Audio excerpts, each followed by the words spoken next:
Hey folks, little disclaimer before this episode starts. Well, we fucked up.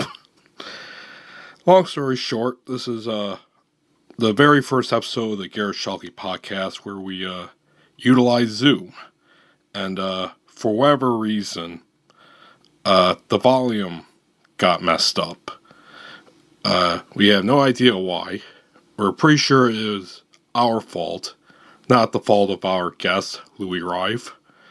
Yeah, we don't know. Some with the wiring, maybe my mic wasn't close enough. But basically, you can hear Louis perfectly. Whereas with me, it's very low. And actually, if I had to compare it, it sounds like Louis is the one giving the interview, and I'm the one responding. And, yeah, I did my best to repair this, by which I mean I spent about 3 days using Audacity to amplify wherever I can, do some noise reduction, and yeah, needless to say, it was quite an experience. You know, it's always good that I'm trying to increase my skills as a podcast producer. Yeah, on the other hand, let's put it this way. It was 3 days that I'm glad that alcohol exists. So yeah, folks, please, I guess, forgive the sound quality of this episode. We messed up, but it was still really great. It was great talking to Louis, our first international guest, and I assure you, he comes in crystal clear. That's what you really want to hear, right? You know, you want to hear about his music, his writing, his adventures. It's all there. And, despite the difficulties, I would like to thank Zach Elmblad for hosting and for setting this up and for showing me how to amplify on Audacity. I love you, brother, and I'm thankful to have you around, and I'm sorry for some of the bullshit that I put you through. And I would like to extend my apologies to Louis as well. I hope that you're satisfied with this podcast to the best that we could. I, too, apologize in advance if this totally fucks up the Ed Sheeran collaboration that you excitedly told us about after we were finished recording. Okay, just jokes aside, thanks for coming on, Louis. It was great. I apologize for the sound quality of the podcast, but I would love to have you on in the future, man. Especially when you have another album coming out or something else that's new and exciting in your life. I'd love to talk about it. Alright, folks, that's about it for this disclaimer. Hope you enjoyed the episode. Peace.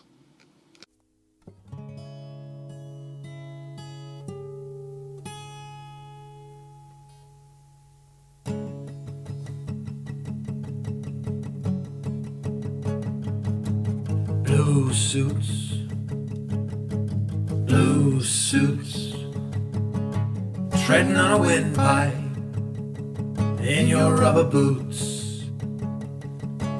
Blue suits, some other son. God casts a blind eye on what you have done. Government enforced out in our face, lost my don't eyeball me, sonny. I don't want to have to ask twice. Blue suits, all for one. Jerusalem to Hebron, down the barrel of a gun. Blue suits are the face of death. The bullet in your stomach and the rasp of your last breath. Counting your teeth upon the asphalt grey. The right to remain silent but what you say may be used. Blue suits, blue suits. suits. Listen to the mouthpiece of a rotten status quo. Lies and mistruths stoop so low. Looking for a leader, but they're all in cahoots, following the letter of the law. Blue suits, some nerve. But who do you claim to protect and serve? Blue suits on the road to Mandalay,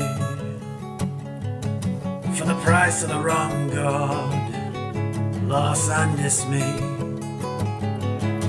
Blue suits at the borderline, second class unwanted for malign. Soulless, endless through the Burmese mud, quartered way out here where their blood doesn't get on your TV. You'll never see blue suits, blue suits.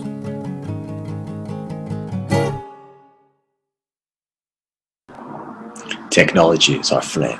Okay, we're recording. All right, we're recording this properly, hopefully. Hello, folks.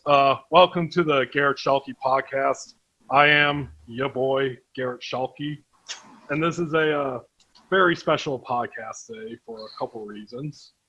First of all, it's my very first Zoom interview, Zoom podcast. Shout out to Zach Elmblad for taking time to set this thing up, and for having internet that is actually good enough for me to use. It can't be worse than mine. My shitty $34 internet that can barely stream Netflix. And another reason why it's special is because we have our first truly international guest on the show here. He is, last time I checked your Twitter bio, man, you're based in Edinburgh now, right? Almost. I'm from Edinburgh, and though I live in Glasgow, which is kind of the Scotland. Yeah, it's all Scotland. So I'm on the west coast these days. It's not quite as dramatic as your east and west coast, but a nice little 45-minute drive down the M8, and you find me here. So here I am in Glasgow. It's nice to be here. Yeah, it's nice to have you on. And he's a writer. He is a writer and editor and founder of the literary website Talking Soup. He's a songwriter who has so far released one album called The Cheap Part of Town. In fact, folks, if you listen to the COVID Life podcast, you could have heard his latest single, Business as Usual, featured on those episodes. Folks, let's welcome Louis Rive. Thank you. How's it going, brother? It's going good. It's going well. We've had 3 days of sunshine. In all things considered, things are okay on a very superficial level. Out with all that, it's a disaster. But we're coming there. Yeah. Is it fall over there yet? It's never really anything except kind of winter and a little bit of, I guess, as you'd say, call it sort of fall, autumnal, I'd say is what it is at the moment. We don't really get such defined seasons here. It's more of a kind of general 2 out of 10 for 11 months of the year, followed by a 4 out of 10 for 1 month. Yeah, and as you may be well aware, another reason why this episode is so special is because I got banned again from Facebook, and I know how much you love it when that happens. To quote one of the messages, your bans are legendary. Yeah, I think they're worthy of an article in themselves. Actually, would you care to throw some light on the reason for this particular one? Yeah, it's pretty simple actually. First of all, I commented on a news article, which is something I should really stop doing, these fucking comment sections. Well, to put it as a whole, as you know, we've had all these wonderful protests, BLM, Antifa, Mhm. etc. And one of the victims of police brutality is named Breonna Taylor, who was Sure. gunned down in her home on No Knock Rape. And Mhm. she's actually originally a resident from where I live, Grand Rapids, Michigan. And Uh-huh. they want to like set up name a street in her honor.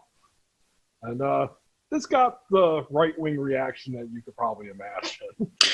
So Yeah, yeah, the so during one of those, there's this Trump tard guy who was talking shit. Very ugly. Like he had like he kind of had like one of those boomer pictures where he's like looking straight at the camera. Just this huge bulbous nose. You can see the pores. So I aptly wrote, "Okay, ugly," and the master race that they are, yep, got insta ban right there for violating harassment and bullying policies. Wow. So, yeah, that's. I mean, I suppose congratulations in a world in which you can be banned from Facebook for calling someone ugly, yet not banned from Facebook for some of the comments that I would, yeah, dare to even read out on any kind of channel. But if right wing lunatics can't take a bit of physical criticism, I don't know what else is in the future for that one. I'm afraid. It's such a wonderful world. Oh, it's great. I love every minute.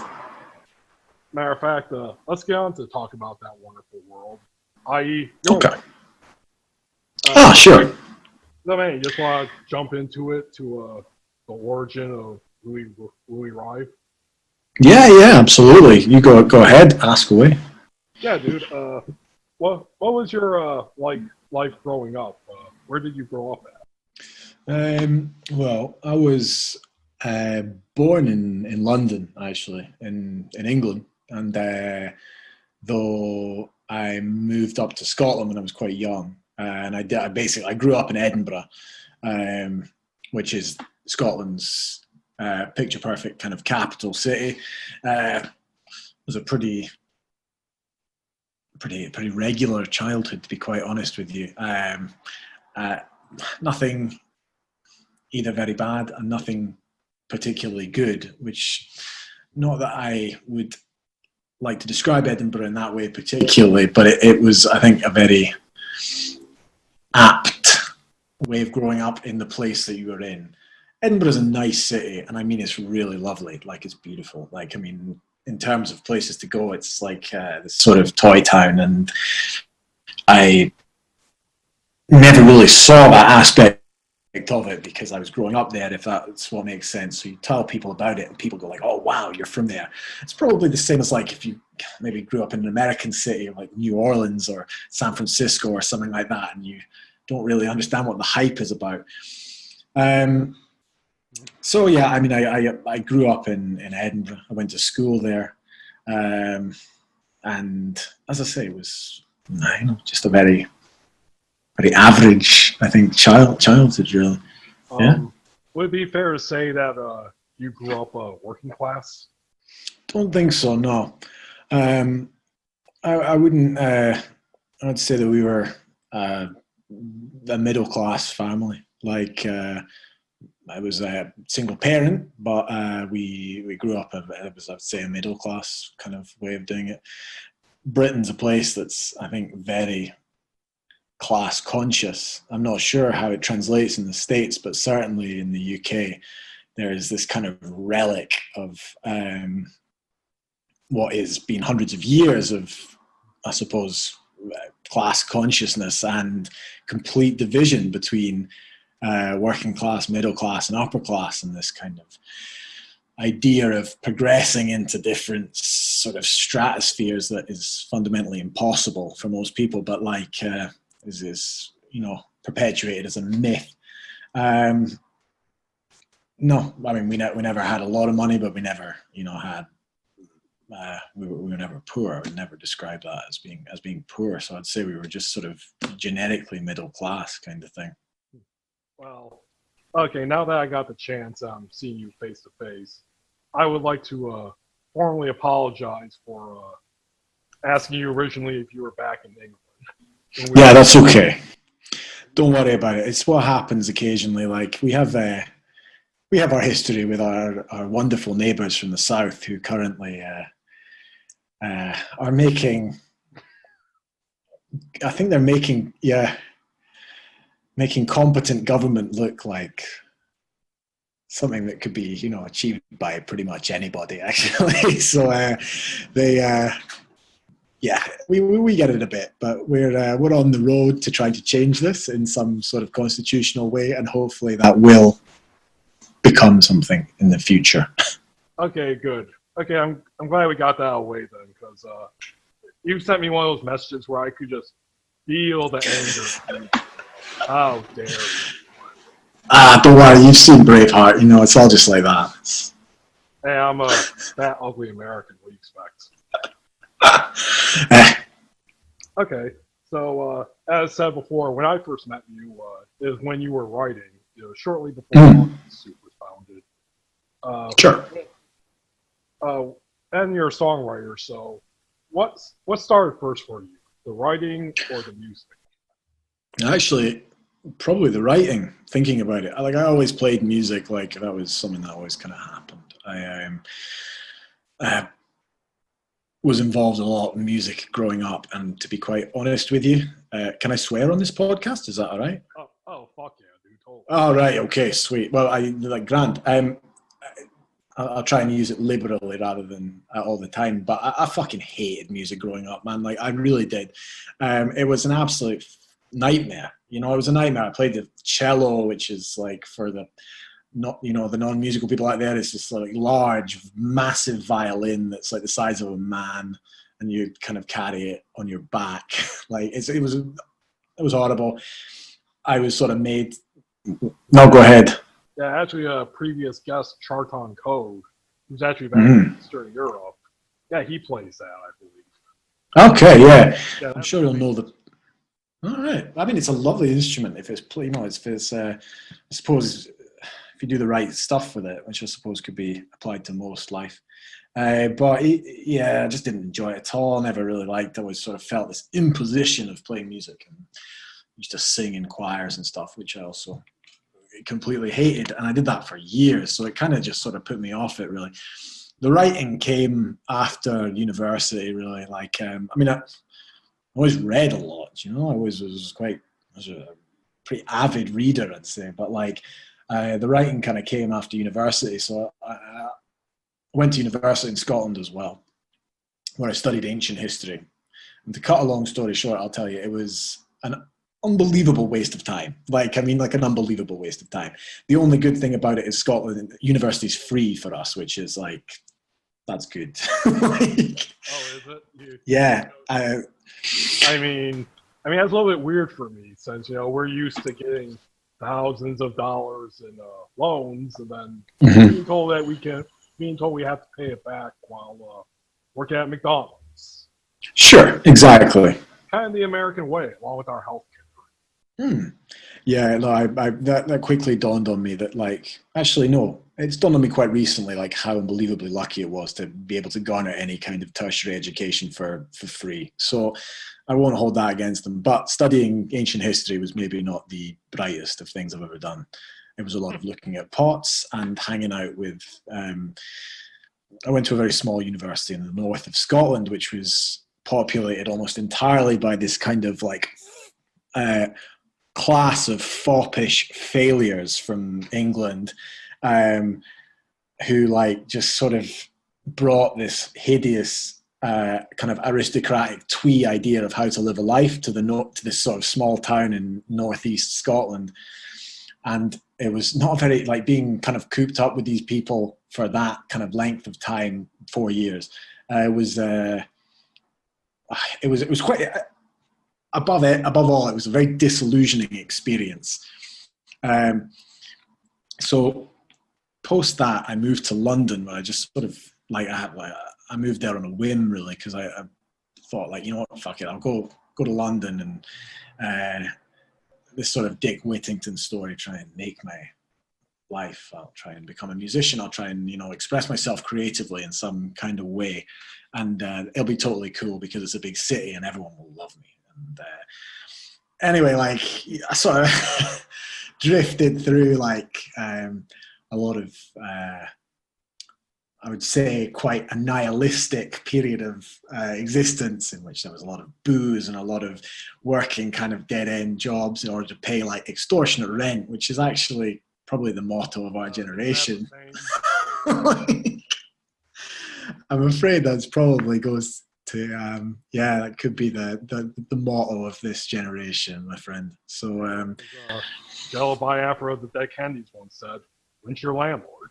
Yeah, and I'm absolutely on board with Jello for a lot of my previous, especially in the capital of this great nation, the particular usurers that trade in property there should be lined up and shot. And that was where the writing came from, actually. So what had happened was I ended up at a Christmas time, actually, and it was like, I think it was definitely the most depressing Christmas I ever had, because I was flat broke, flat broke. So there was what year was this? This must have been 2000 and must have been the Christmas of 2014. No, 2013. So it must have been around 2013, 14. I forget the exact year. Because I remember when I first friended you, and when I said you were in London, and of course this was for Talking Soup. Sure. You had your website, and I remember reading your writings there. Mm-hmm. So I guess I'm trying to line it up. So it must have been through that, because I started sort of blogging about what happened was I needed to get some money basically to pay the rent, and I took a job in a bookies, which is like, I'm not sure if you have them really in America, but it's the kind of, like a place to gamble. Yes, we got those. Oh, you got those? Okay, good. Well, so this kind of day-to-day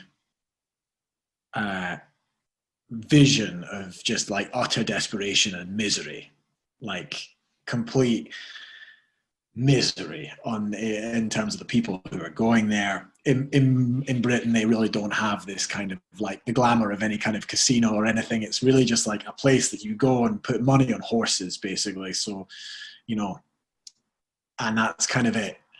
And the people that are going there are there's a lot of very, very desperate folk there that are trying to make terrible state subsidies last, or trying to just get every penny out of whatever they have. A lot of homeless people, a lot of drug problems, a lot of alcohol addiction, and it's just this like window into just total, not really, I say depravity, but it's not really the fault of anyone there. It's the system is broken completely, and it's just there's a wash up of that. What part of London did you live in? Pretty much anywhere that had a reasonable rent. Started off mainly towards the east, which coincidentally now is actually very nice and trendy. It was kind of happening when I was out there. Maybe I was a part of it, but you never know until you're finished. But I don't think so. That's one of the things here in America when it comes to our gentrification. It's one of the factors is basically hip, mobile white people living into lower class neighborhoods with people of color, mostly Latino black folks. Kind of push them out and then make their hip apartments or yoga candle shop, shit like that. Avocado bars. Exactly. There you go. There you go. Avocado bars. That's happened all over London. I haven't been back for a very long time, but every time I do go there, it's very different. I think it was just that was where the writing came from anyway, because it was just like, we had no money or anything, couldn't really do anything apart from sort of drinking a lot of cheap lager and just kind of just being at home, really. So me and a friend who's there, we started that was where the magazine kind of started out. Yeah, before we get into that, I was in London last year, actually, 2019. Very first overseas trip. very first trip to anywhere in England. So, so I did check out like pretty much everything I can, but one thing I was wondering I could never figure out: what is like considered the cheap beer, the cheap liquor over there? Is there like a certain brand that's popular? You know what? It's interesting. You should mention that because it's something that Scottish people have had like a big problem with their entire time of any journeys to the south of, you know, in Scotland, for example, we have one. There's like a beer called Tennant's, which is, I think, like the equivalent of your Pabst Blue Ribbon, like the kind of like, nice. like the really like entry brand of beer, and it's like available everywhere from every shop, every pub, and it's just like it's not very good, but like it does the job that it's sort of set out to do. England don't really have this equivalent. Like some places have something, some places have another thing. I believe the English equivalent is supposed to be Carling, though, is the usual. Carling or Foster's, it depends, are usually your go-to of like the lowest. Yeah, it's Australian, though I think they make it under license in like Birmingham, which is just, you know. Every beer is like that pretty much. Yeah. Either from one place from another. But if you're going to pubs, that's the thing. Then, and I could write books on this, I should tell you, like that if you go to an off license, the sort of liquor store, so to speak, in our way, there are a plethora of very, very light, strong, but cheap beers, which were certainly like my preserve during my time there. And then there's like it's an arc of different things. Like there is so many, and it's something that I've thought about actually, you know, writing some kind of book about, you know. Yeah, one thing I did discover when I was pub crawling, you know, the entire week I was in London. I had a great time too. I really enjoyed the bar scene. One thing good pubs. Though, that kind of shocked me is that Bud Light and Budweiser are really popular there. Yeah. Like, what the fuck? Bud Lights? What, everyone's going crazy over? Yeah, we have a bit of a problem in that, like, things like Bud Light, Coors Light, that funny beer with the orange in it, I forget what it's called, Blue Moon. Those are considered like very haute couture, like this sort of incredible, a very high level of kind of almost decadence and excellence in terms of imported beers.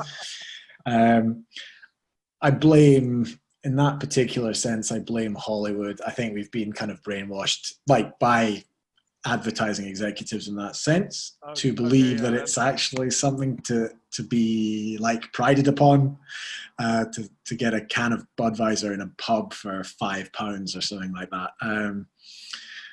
which is a lot. I stuck to like some local brands, craft beer, if you call it there. We call that here. Sure, we have and the same.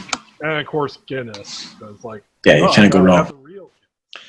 Yeah, it's all mainly real. It's at least a little bit closer than, I suppose, Guinness in America. But yeah, you can't go wrong with a pint of black. You know, right? One of my favorite comedians, Patton Oswalt, was talking about one time. He claimed that if you compared the Guinness in America to Guinness over in the UK, American Guinness is like drinking carbonated Captain's.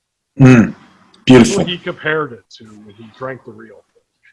Yeah, it's like I'll tell you, man, if you go to the source, go to Ireland, and you'll it's another barrel of fun. Oh yes, I've read the history, so yeah, it's good stuff there. They take pride in it. Okay, before we get to talking soup, what are some of your favorite writers? Are there any that particularly influenced you?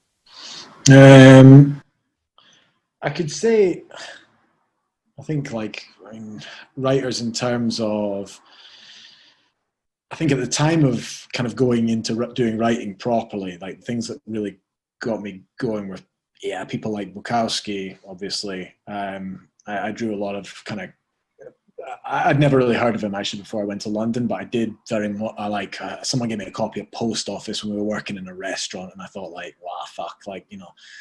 Wait, that was your first Bukowski book too? Sure, yeah. And same here. I thought, wow, like this is, I don't know, it was just a very different. I kind of grew up, like, especially at school, we didn't read anything like close to being like that at all. And that kind of got me into the sort of that kind of style of writing, I suppose. Not necessarily the exact themes, but that kind of just kind of very literal writing, I suppose, is how I'd say it. Yeah. I do remember when we first met, you mentioning a lot of time a writer. I can't remember his name, but one of his novels, the term gaslighting came from it. Oh, you mean Richard Hamilton? Yeah, I think that's Is it? Yeah. Hangover Square, I think, yeah. I remember you mentioning him a lot. It was Richard Hamilton. Yeah, I kind of got into him after sort of like this, those sort of books really just opened up this kind of world into a different kind of literature that I'd never really given credence to, or I never really knew existed. So you kind of get on the kind of John Dos Passos, Fante as well. And then a bunch of Steinbeck books as well. I thought I still do very much love like some of the Steinbeck novels. I think they're absolutely great. Not so much things like Mice and Men, though. That was a wonderful book too. Things like Cannery Row, I thought was an absolute masterpiece. Just like the real bleakness of kind of working this sort of semi-working American town kind of. I think it's Monterey, California, where it's set, and it's just this kind of like collection of oddballs and sort of just wonderful characters doing this crap job, and these kind of things really brought it to life. Yeah, most well-known novel. East of Eden is really good, particularly. East of Eden was wonderful. Yeah, more particularly because they made a movie out of it starring James Dean. Yeah, it's a great movie too. Highly suggested. Oh, right. I've actually not seen a movie of it, but I will look it up after. But those were kind of the first kind of guys that I got into, and then more recently, in terms of writers that have really changed anything, actually James Baldwin, I think, has been one of the most like revelatory writers in recent times that I've read in terms of being able to cast a window onto a certain form of living, which like you can't even imagine, basically. All right, so let's get on to the literary magazine, Talking Soup. Sure. What is Talking Soup, and how was it founded? It was founded just on, like, I'd been writing some blog stuff, and I had a friend who did photographs, and he was sort of doing sort of random photographic projects around London. I'd been writing these blogs through Vice magazine, actually, at the time, before Vice magazine got bought over by Rupert Murdoch, and I was sacked. So That one was really cool. Back when it was all right. I mean, I can't go and be one of these. I was there when it was cool. It was definitely on the way out when I was in there. There was still like, they were like piling advertising into it, and like a bunch of my articles got edited to shit. Like they were nothing like as like visceral as like I'd put them out, and I'd made them really grim, and like they were pretty bleak, but they were subsequently edited to be like much more internationally friendly. But I didn't really mind at the time. It was like actually a paying gig, so like I'd take it no matter what. I was like, that was cool. For Vice, I actually did, which like, this is an incredible thing, is like, writing something and getting some money for it is something that is very difficult to understand why it's so not prevalent, in that I read some, wonderful writers around the internet. Yeah, I know. I asked that because there's a writer I used to follow who wrote an article for Vice, and they just would not pay her. Like they kept doing a runaround until it took a while. She got paid, but man, she had to make a lot of noise in order to get that paid. Yeah, I had a few articles, especially towards the end, where I did have to like practically go around there and be like, look, this needs to be sorted out. But hey, it was what it was. And like for when it lasted, which wasn't that long actually. It was only a few months. Like it was a good time. So I'd had this kind of like, you know, that only actually represented like a tiny portion of the stuff I was writing. I mean, you can find all this stuff there. So I took on this pseudonym, writer pseudonym, Lawrence Rivers, because basically I took it on solely because one of the articles I'd written had a confidentiality clause with the job that I was there working at the bookies, basically. So, so they say you couldn't like write or talk shit about your job. Yeah, exactly. So, and they'd take you to court and stuff. This is the thing. So I kind of had to go around that a little bit. And anyway, that was a joyful period. This was around that Christmas that I'm talking about, actually. So, so I had sort of been running this with this kind of character, Lawrence Rivers, and like I'm not really a character. It was just what I'd sort of seen as this kind of like grim underbelly of London, I suppose. Or like, just for me, it was completely new, you know, like I come from like this kind of upbringing in Scotland, which was just fairly like average, really, like never really anything particularly, you know, terrible, seeing anything like that. And then suddenly it was just this kind of like, whoa, you're in this sort of like metropolis and you're working these jobs, working whatever, 60, 70 hours a week, and you know, getting drunk all the time, spending all your time in bars, like seeing all these people like gambling their life away every day. And like I kind of started writing from that. So we had like loads of his material, like the Lawrence Rivers stuff. And I thought like, man, you know, around there here, we can probably find some other people that would be wanting to get involved with that first person kind of journalism thing. Experience, you know, everyday stories, people writing experience stories, especially about work. I think we both agreed, like the other editor and I, that like it was work had just like was becoming this kind of driving factor that nobody was really questioning, but was just basically becoming our life, you know. Like and that was I suppose the cornerstone upon which the magazine was founded, you know. Yeah, how about the name Talking Soup? Talking Soup. I actually forget where it came from. When I was at university, we had a canteen in the residence where we lived in our first year, which was run by this kind of like waspish guy called Donald. And they were running this. Unfortunately not. I know he comes from this part of the world, but I wouldn't do Donald of the canteen in St Andrews University the disservice of comparing him with your president, I'm afraid, because he was just a fundamentally much better guy. He was a kind of he was just this sort of like, I don't really know, sort of drifter kind of type, and like he ran this like really, really, like he had no money to do it, so like the food was like extremely low quality, and basically the only thing he used to say to us was like soup or juice was like the thing, because you could have soup or juice with your meal, but you couldn't have both. And it was like yeah, so it was like this kind of Jobsworth thing where it was like the key to his existence was being able to like separate people from not taking your soup and your juice, you know. And it was like fucking shitty cordial juice that like came out of a powder packet anyway, and like soup that was just water anyway. And it was just like this kind of like, actually he was ahead of his time, this guy, because he was this sort of front runner of like Jobsworth pointlessness that like would now has defined my existence for the last like, you know, 10, 12 years or so. And so it was always this kind of like idea of like, we just had this in our mind, this like soup or juice, like, and it became this sort of mantra of which one did you choose? Yeah, it depended on the soup, actually. There were a couple of days when it was like, it wasn't well, the juice was consistent.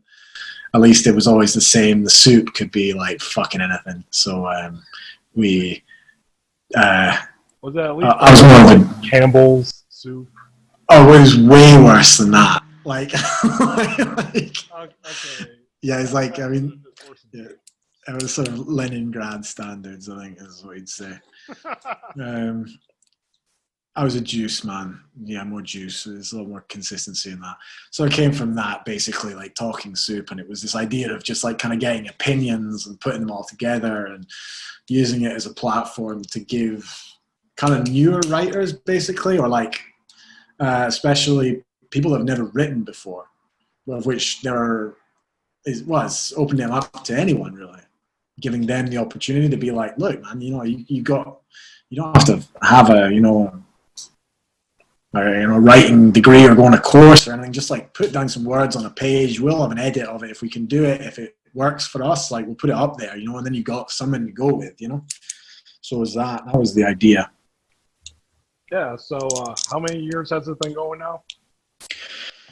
Well, I think we founded it in 2014. So, I mean, it's been 2013, 14, something around then. And it has been going since then. Yeah, it's been going since then. So it just kind of, in recent times, we've kind of dropped off in terms of we used to publish a lot more, basically. We used to publish a lot more regularly, and we actually had a lot more submissions as well, actually, thinking about it. These days we're kind of I'm trying to put out about 2 a month, two stories a month if I can. Like if we have it, we do it. We don't advertise. We don't have any. It's just us doing the editing. It's us doing the artwork and stuff. We have no money, so basically, it's we're like what we want to do is we want to get it into a platform. Well, the idea was to get it to a platform which we could we'd have a Patreon or something that we could. We're working on this as well, so that we could at least pay a little bit to writers that are even like a fucking a meal or something, like anything that gets a few pounds, a few dollars, whichever, like something that remunerates you. Otherwise it's not really that sustainable, I think eventually. Perhaps. Yeah, I'm easy. We can get that sorted, no problem at all. Yeah, overall, how has the experience been for you, editing a magazine? Because I'm assuming this is you said that this is your first real publishing venture outside your own writing. Sure. Stressful, actually. As I say, pretty stressful. It's been in terms of the magazine, like the team that we use, like the editing team is it's a small team, and the magazine goes out everywhere. Actually, we do have quite a large readership. It's fairly international, but very popular in the States and in the UK, principally. It's been quite stressful. We've had loads of problems with some articles, and as you know, writers such as ourselves can be quite complicated at times, and can make no way to put it. Can make the whole situation quite complicated. Again, we're working on kind of shoestrings, so we're paying for the maintenance of the website and trying to get around through Creative Commons, finding artwork, this kind of stuff to accompany pieces. Some of it's been quite stressful, but every so often you do get these kind of gems that just come through of people that are just kind of getting into writing, and you just think this is something actually something grand. let's get into that. Let's get away from the shittier aspects of it. Get Sure. into the good aspects. What are some of your favorite writings on there outside of your own? There are any that particularly stand out, or any that have been particularly popular? Yeah, the ones if I'll take two that I can think of out of actually there's three different styles. So we had Leah Muller, who she lives up in Tacoma, Washington, so she's American. Lives somewhere in a very small town near kind of Tacoma, and she's basically had this life of working really, really weird and shitty jobs of like in a laundrette in one sense, and then she worked as a clown in a sort of kind of weird circus. Clone? A clown, yeah, like as in the but not a circus clown, like a sort of advertising clown, like one of these ones on the street with the like. And this is like way before any kind of. Yeah, exactly. You with us? Dude, you there?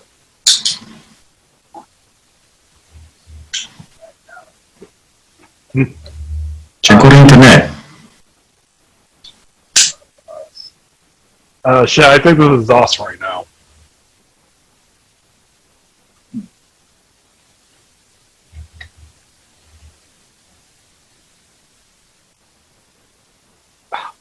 Alright.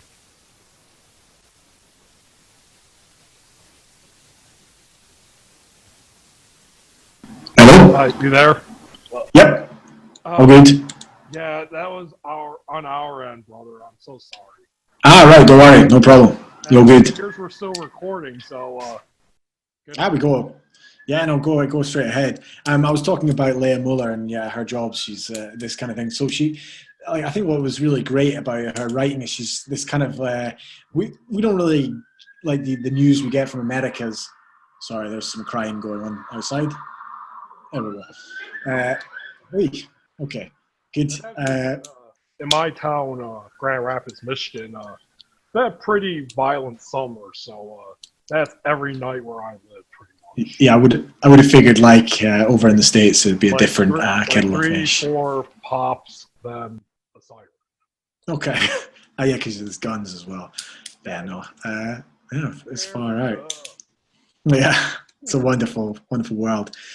So her writing just kind of got it got really to the bone of what it's to be like, kind of how it is just being in like an America through like a plethora of really, really bad leaders. So I think it like starts in kind of like the Reagan era. And because I mean she's I think she's about 60, 65, and starts in the Reagan era, and then the more recent work has concerned itself with the Trump administration. So it's been good to kind of get like a ground view from somebody about how that's going exactly. You know, how people that aren't our news sources interpret what's going on. I always enjoy her writing anyways. It's grand. In terms of, we do a lot, we try to get kind of photography and artwork out there, and the one that I thought was great was Kalikala, who is I believe he's from New York, I think, and he did basically a portrayal of people who live on the streets, or people who work on the street as well. So homeless people from the black community in Harlem, and he ran we did a small showcase of his work on Talking Soup, and that was absolutely wonderful. And that's subsequently gone on to like kind of international success. So it's been great, like, to have kind of work with people like Kalik. That was a wonderful piece. All right. Well, I guess before we move on to another subject, though, how about your own writing? Are you working on any projects or any stories? Sure. I've actually, there's always this kind of, I put on, there's been a few of Talking Soup's recent publications that have been me under a pseudonym. There's a few of me kind of in different guises. Not just Lawrence Rivers. No, not just Lawrence Rivers. Lawrence Rivers has kind of been pigeonholed as the Henry Chinaski. So you kind of, you look to other kind of, depending on the style of writing. In terms of writing, like I'd say at the moment, most of my actual writing output is dedicated towards songwriting, actually, rather than any kind of long form any longer. All right, let's see here. All right, traveling. I'll Sure. get on to that. Well, first of all, yeah, like I said, when I first met you, you lived in London, and then Mhm. you moved to Barcelona, correct? Sure. Or okay, overall England, yay or nay? Nay. Like, I wish I wasn't so forthcoming with that answer, but like, I'm afraid in terms of, well, just in terms of almost everything at the moment, England is maybe not the greatest place to be. I don't know, man. I think Boris Johnson's doing a pretty good job last Like, yeah, well, if you and if you model, he survived COVID too, which was yeah, he's the Superman and strongman that we all need to see us through to a more prosperous future. I'm sure, but for real. When no, I first saw Boris Johnson after the former prime minister quit, I was like, "What? That Donald Trump? What the fuck?" They look very much alike. I think he'd like to be. I think he'd like to be, which is a terrible position to find yourself. I think so. Yeah, it's got its plus points. Like places like London have got really great aspects to it, but the negatives outweigh the positives like quite substantial. I'm afraid. I'd say, especially now. All right, okay. On the traveling here. Mm-hmm. Not just in Spain, but I believe through the writings I read on Talking Soup, you travel to like Mexico and even here in the U.S. Sure. I have been in the US, though. Yeah, in Mexico also. That was I worked one summer basically doing the editing and translation for a English language Mexican news site, and in doing so, traveled around Mexico and also took Lawrence with me, and he reported on some of the should we say more choice aspects of Mexican culture while I was doing the news translations and the reporting for the magazine. Yeah, well, yeah. Well, what were some of your adventures around Mexico? Say again, sorry. Yeah, what were some of your adventures around Mexico? Well, we had a fair bit. I think what I would do in this particular instance is refer people to some of the stories. I think Sex in the Swimming Pool would be one of the big ones. There was also Tiki's Surf Station, both stories that you can find on Talking Soup, and they go to they certainly explain a lot about kind of transient culture in a particular corner of Mexico. Um, Yeah, how were you received there? You know, being Scottish. um, really well. Like I had a great time, and it was a wonderful place. Being Scottish is usually quite a winner around the world. No one really knows what Scotland is in general, but we like punch above our weight in terms of international recognition, I suppose. People drink our whiskey. People know about our funny skirts, and Sean Connery.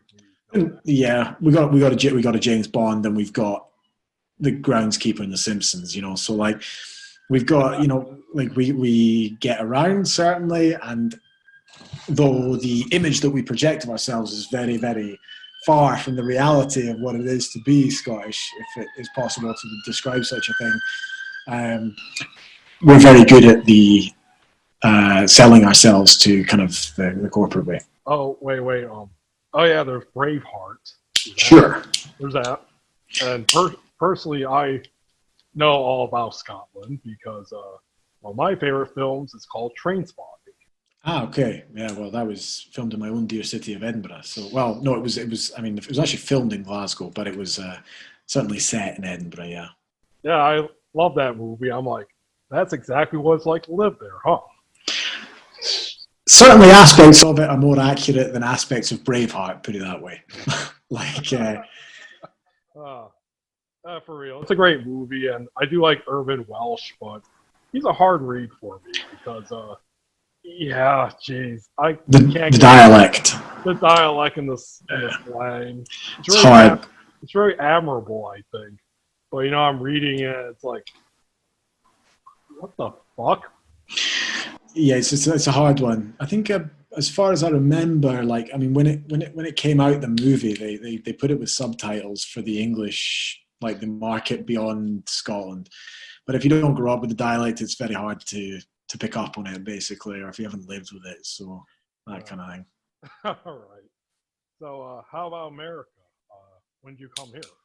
I was there in the summer of about 2012, I think, for basically the longest dicking around that I've ever done in my life, which was a 2 month trip from San Francisco to Washington, in which I'd basically been working for ages, and I ditched my apartment and just kind of went over there, and we rented a car and just kind of drove around seeing the country until we had no money left, and then had to return to London and begin a life of banal toil once more. Man, that's a classic American activity.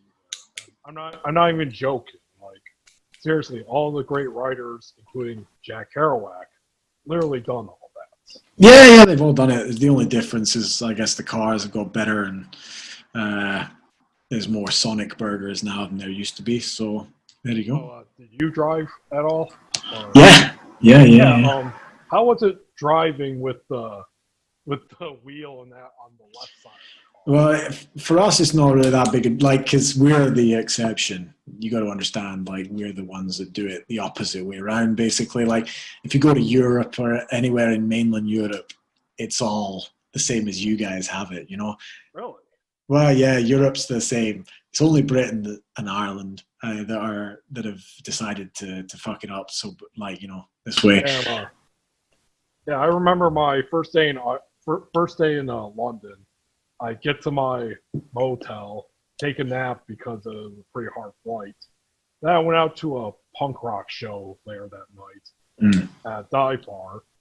One of the first things I remember was like seeing a truck going around a roundabout, and I freaked out because the guy was just sitting there with his legs up reading. I'm like, holy shit, he's gonna crash. Like, oh, wait, they're on the other side. Yeah. We'll get you. But yeah. Yeah, so, okay. Yeah, so it's basically around the West Coast you hung out? No, we did the whole thing. I basically drove from there down through the south, it's been a while. Arizona, California, into kind of, I think we went to Vegas as well. Actually, we did go Vegas. Yeah, we were like Nevada, down to like Arizona, then like along the border, basically all the way to New Orleans, and then up the Mississippi River until Washington, basically. Dude, that sounds awesome. Like, seriously, that sounds like an epic trip. Yeah, and some of it was absolutely great. Like, I mean, like, because I never really had any idea of. I had a lot of friends in America from university here who were American, went back there, so I knew a lot of people in various places. So it was basically a case of kind of dotting those together and joining the dots. But I saw a hell of a lot of the country, like, in a relatively short time. Yeah. Did it live up to your expectations, or did it go above or below them?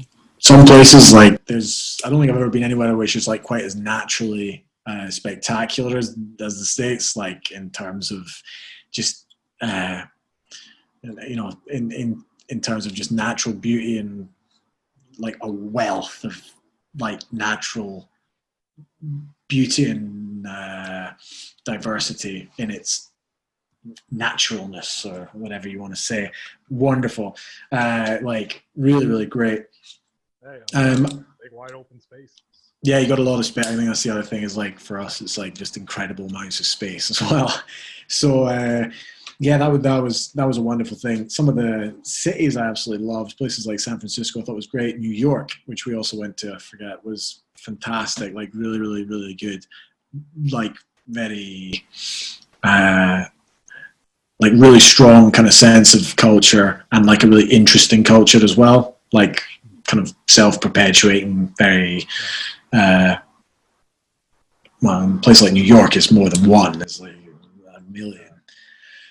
Some places were a bit of a disappointing place. I thought New Orleans was like, I was less than impressed by it and this kind of thing. It was like extremely hot. Like the place we were staying had like an extreme problem with cockroaches and Hey man, it's the South. like I guess it was we got it at the wrong time maybe, I don't know, and the food totally sucked and like I don't know, we weren't totally blown over with it because I think people had hyped it up quite a lot.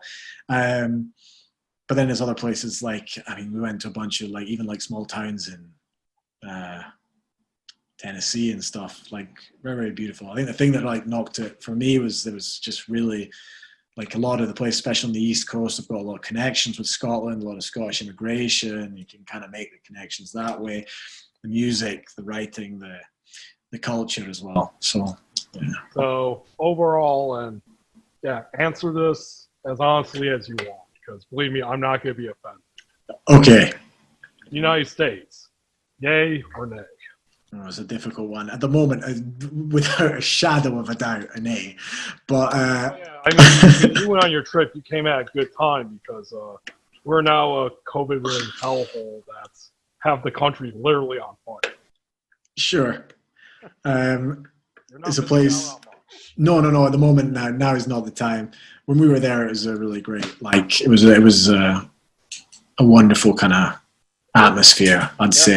I imagine it's better since it's not on fire. Yeah, exactly. No, I think at the moment there's many. You could record series of podcasts about the issues going on. I don't think I'd particularly live there. I wouldn't want to live there, but in terms of a place to go to visit, I'd say it was a wonderful time. Better than England? Oh yeah. I'm like, Oh, there we go. yeah. Oh yeah, like for sure. America. You've got that one. Stick it to the redcoats again. Yeah, So. Oh man, there's this joke years ago in this video game magazine I used to read when I was a kid. Some guy wrote in a letter stating that he was very offended by like a English joke that they did in the magazine, something about Benny Hill. And Benny Hill. Yeah. Yeah, he was like, "Oh yeah, you guys were really good friends of ours back in 1776." Yeah. We've kind of done it to everybody. Don't take it personally. Hey, in America, we hold beef a very long time. Yeah. We're still That's mad for at sure. Canada, apparently, for burning down the White House. Yeah, I think that was us as well. But like, we won't count. I won't. I won't count the chickens just yet. Like, we're all right. All right. So let's get to Spain and Barcelona. Mm-hmm. What led you to that? Coincidence purely. I had to leave London and was done so on basically just getting the first flight anywhere. And is this something you can talk about, or? Yeah. Like, yeah, for sure. Like I was done. So yeah, I ended up in Madrid basically from that. The story of this can actually be found on a new single which will be coming out called "Hard Living in the Old World," which describes this whole scene. But to cut a long story short, yeah, I ended up in Madrid, and through that and through just relatively knowing some people who knew some people, I wound up in the south of Spain as an English teacher in a small village in the middle of nowhere. That kind of perpetuated itself for 2 years before I moved to Barcelona, where I was living until about a month ago. Well, a month and a half, more or less. Yeah. Tell me, this was before Brexit, correct? Sure. Brexit happened when I was in the south of Spain, actually. Yeah. The vote. What was it like trying to move there? Like, was it relatively easy, or were there some things you had to go through? Well, actually, it happened while I'd already moved out when it transpired, and well, the simple answer to the question is no. Actually, because of the bureaucratic mess that was made of it following the vote. Like, no one could agree on anything. No one understood what was going to happen. Like, there was clearly a lot more to take in. It got delayed first 2 years, then another 2 years, and it's still not happened yet. Wow. It should. I think it's supposed to happen in December this year. Though, Well, basically, I guess my American understanding, which is pretty casual, like I haven't taken like a huge deep dive. Is sure. that I guess I always thought of like the EU kind of like the US, where like if I want to move to another state like California, I can just go do that. Yeah. Whereas is that what it is like with the EU pre-Brexit? Yeah. I mean, in terms of moving, yeah, you were totally free to do within the member states. You could go anywhere you wanted, work anywhere you wanted, receive healthcare anywhere you wanted, basically. Very nice. So that was, but we don't want any part of that anymore for some reason. So now we don't have any of that. There you go. It sounds too good. Yeah, I suppose Britain's always been a very miserable place, and this kind of propensity to self-harm as we've done it in the past. So this is what's happening now, and there we go. Well, we'll get to that in a sec. Let's just talk about Barcelona. Like, what was your life like aside from teaching? At the beginning, pretty chaotic. Like, Barcelona is one of those cities that basically lends itself, especially with the Anglo-Saxon community or Anglophone community there. Like, it's possible to become very lost, I think, in terms of there's a lot of stuff going on. There's a lot of culture. There's a lot of alcohol, there's a lot of drugs, and it's all very cheap.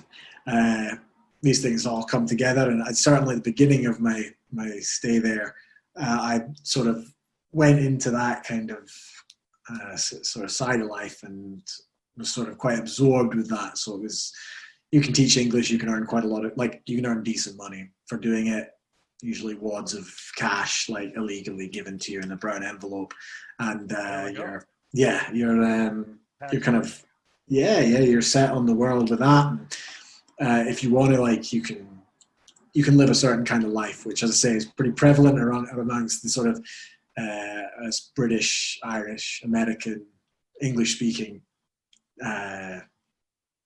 immigrants there. But there's only so long you can kind of maintain that. I think it's very finite, and it's very finite nihilism. All right, and if I got my notes right here, this was where you recorded your album, The Cheap Part of Town, right? Sure, yeah. So The Cheap Part of Town basically is an album of songs. It was the first kind of collection of songs I'd put together, and I'd been writing kind of poems and stuff about basically the people in the place that I was living, which at the time is a place called L'Hospitalet de Llobregat. Now, L'Hospitalet de Llobregat is it's like a suburb of Barcelona, I suppose. It's this forgotten suburb, one place that was built basically during the Franco dictatorship in order to house immigrants to work in the factories in Barcelona. So it just kind of grew from nothing into being this sort of very badly designed metropolis. I think it's the densest community, most densely packed community in Europe. Yeah, it's really, really dense. Like people living on top of each other, and I was living in this weird flat, for not very much money. It was very cheap, but you got this whole mix of people, which doesn't occur in a lot of places, where you've got a lot of immigration from South America, also from the Caribbean, Africa, North Africa as well, and from other parts of Spain. So you've got like an incredibly culturally mixed suburb, like very, very mixed, very, very different from other parts of certainly Spain and other parts of Barcelona itself. And people in Barcelona generally think of it as a shithole, like it's like a dump. And aesthetically, it's not good. Like it's like nobody planned anything, so it's just like houses everywhere, like built on train tracks. Like it's a mess, like an absolute mess. I imagine there's classism and racism involved. There are obviously, yeah, in terms of racism, as you say, like it's kind of multi-level. There's different aspects of racism. Catalonia already has the two cultures of Catalan culture and Spanish culture, but you're certainly at the beginning of the century, you had a lot of immigration from other parts of Spain, so from more agrarian parts of Spain. So this was the first kind of wave of immigration, which brought with it its own prejudices between the two kind of cultures there. Then you have immigration from Latin America, which again brings another kind of strata to it. And more recently, it's been a lot of immigration from Africa, and in particular North Africa, so Morocco, this kind of thing, which again brings this idea. And there are a lot of social problems there. But on the other hand, you notice things that aren't really so prevalent in other places, where you've got like this incredible kind of rich culture, like different bars, different restaurants, lots of, all these different communities bring their own aspect to this very, very small kind of center. And I'd just be walking home basically, because I was working afternoons, walking home at night, going into the bars, kind of hanging out, doing a lot of drinking, chatting to people, Spanish people, foreign people, first generation immigrants, etc., etc. And like there was like this whole raft of interesting stories and interesting characters, and I wanted to write about these guys and girls and ladies, gentlemen, women, all sorts of guys, barkeepers, bouncers, like prostitutes, like local drunks, all these dudes, like just kind of who are just a part of this very small but very diverse kind of scene. And a lot of the writings of that became the songs that went into the album Cheap Part-Time. All right, how about the recording process? How did it go for you? It was grand, actually, because it was the first thing I'd ever done in terms of recording. I had no idea about recording at all, and like I think now I can do a much better job, actually. So hopefully the next album will be great. But it was me with a guitar. I feel with podcasting, it's like, okay, this episode sucked. Next one. Like, yeah, it's just a kind of trial and error thing of like technology. So hell, I don't know. Like, it was me and a guitar, and we went and put down a track, and I was relatively happy with it at the time. I think now I could do a lot more, but what I set out to do, I suppose, was more or less there. So, all right. And on the description of the Bandcamp, one thing that really stuck out to me was the final part of the description there, where it said that you set out to continue the grand tradition of storytelling musician. Sure. Yeah. What does that mean to you? Like, what drew you to that tradition of folk? That's a good question. When I talk about storytelling music, I'd go, if you look at it from the Scottish point of view first, like we have this kind of oral tradition of like bar music, not at the moment because of COVID restrictions, but like there's this idea of going to the pub, there's a guy in the corner and he'll sing a song about whatever, some aspect of life basically. And it can be like something recent, like a political figure, or kind of like even a song kind of putting someone down, or his ex-wife or whatever. And it also tells the history of the country, or certainly like the people's history of the country. Like, so you get a lot of songs about people that you'd never hear about in history classes, people like John McClane, not diehard John McClane,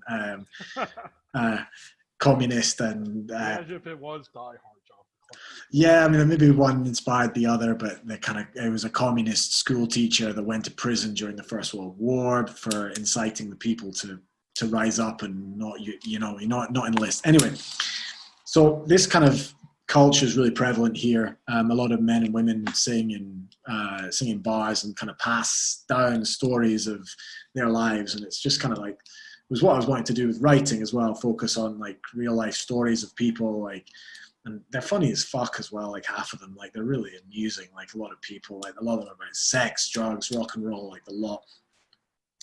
And then I suppose on a more international stage, storytelling music would be someone that you're thinking Tom Waits, these kind of things. Certainly the early kind of Tom Waits, which I absolutely love, you know, your kind of closing times and the Hard Saturday Night. There you go, Hard Saturday Night. One of my all-time favorite albums. Yeah, it's wonderful, you know. And there's really like, if you wanted to generalize Tom Waits, there's kind of like two eras. There's like the beginning there where he's like blues, folk, jazz man, beatnik character.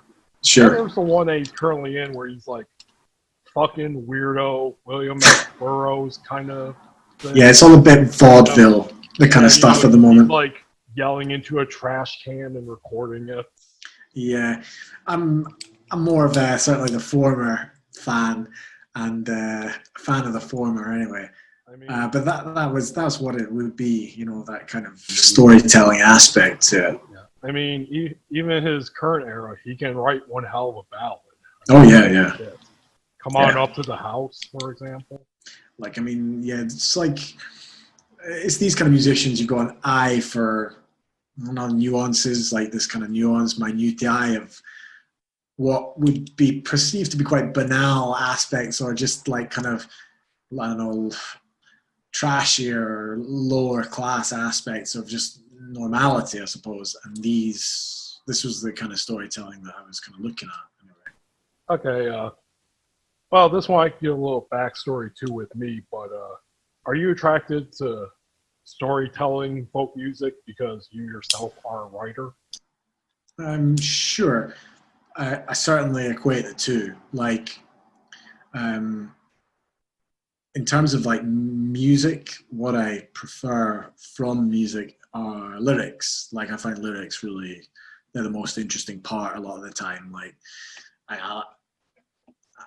musicianship is great, and I really, I can appreciate really like high level musicianship, but the thing that I find the best aspect of kind of, well, certainly folk music is the lyrical, the ability to express something through lyrics. I actually feel the same. I actually feel similar because a little backstory here. My all-time favorite musician is Bob Dylan. Mm-hmm. Got into him my like the final latter year of my high school years, and through him I got into like more American folk music, blues, country. Sure. Especially like Woody Guthrie. Oh yeah. And that was one thing that really attracted me to that kind of music, as opposed to like the stuff I was listening to beforehand, which was like Linkin Park, Limp Bizkit, Marilyn. New metal. Yeah. I mean, I like new metal again, but that's more of a nostalgic thing now. No, I agree. I have exactly the same feeling. Being a 33-year-old, I can see the quality of Fred Durst's lyrics now. Yeah, maybe left something to be desired sometimes, but no, I'm totally with you. I agree. I completely agree. For real, back in the day when I was a teenager, I thought Fred Durst was a better rapper than Tupac Shakur. Yeah, but we were all misguided. Yeah, I love dropping that factoid to see how people react. Yeah, I bet. But yeah, that's what attracted me to folk music when I first started, because I'm a writer, and I just really liked that aspect of it. Just personal stories, talk about tragedies, folk tales, work. Of course. Yeah, that's why I like about your music too, because you bring a similar modern energy to it. No. In your own way, of course. Yeah, well, I'm trying. That's the kind of certainly that's what I'm aiming to do anyway. Hey, I think you're succeeding. I'm a fan. Oh, well, thank you very much. Yeah, I love you, brother. Okay, so you released the Cheap Part of Town. How has the reception been for it? It was, again, a bit of a learning curve. So the whole process was like we were just contacting magazines, whatever, across Europe to see how it went. And like all in all, I think we did quite a good job considering it was just us releasing it.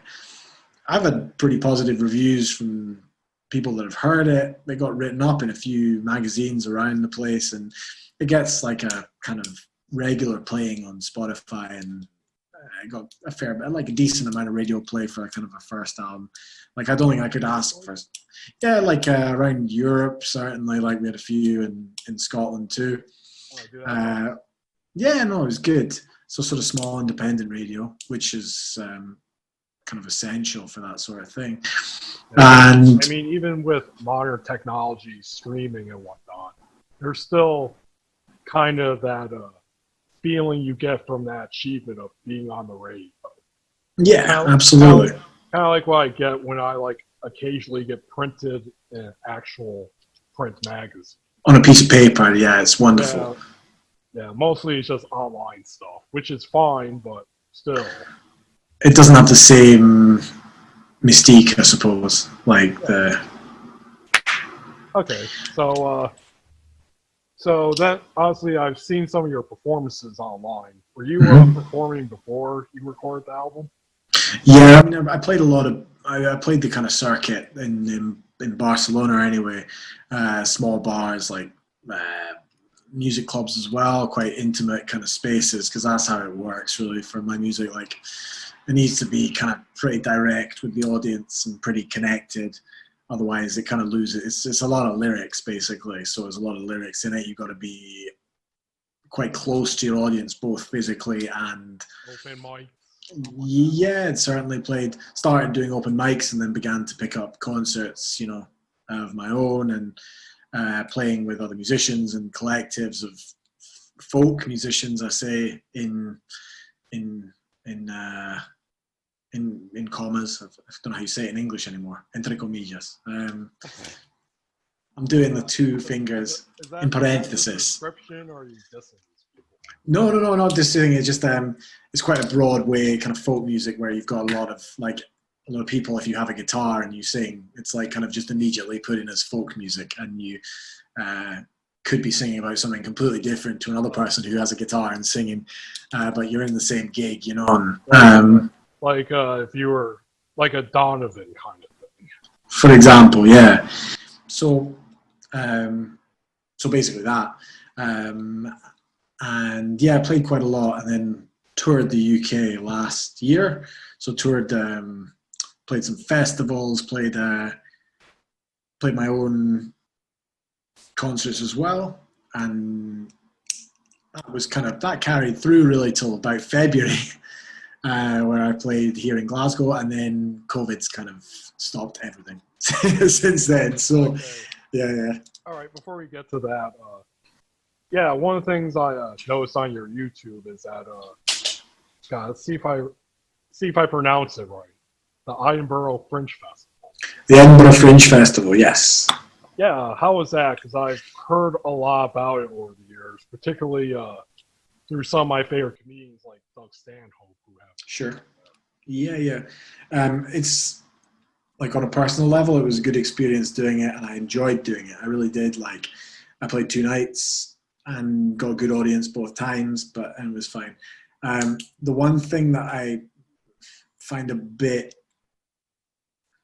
disillusioning about the whole process is the Edinburgh Fringe Festival has become like this international juggernaut.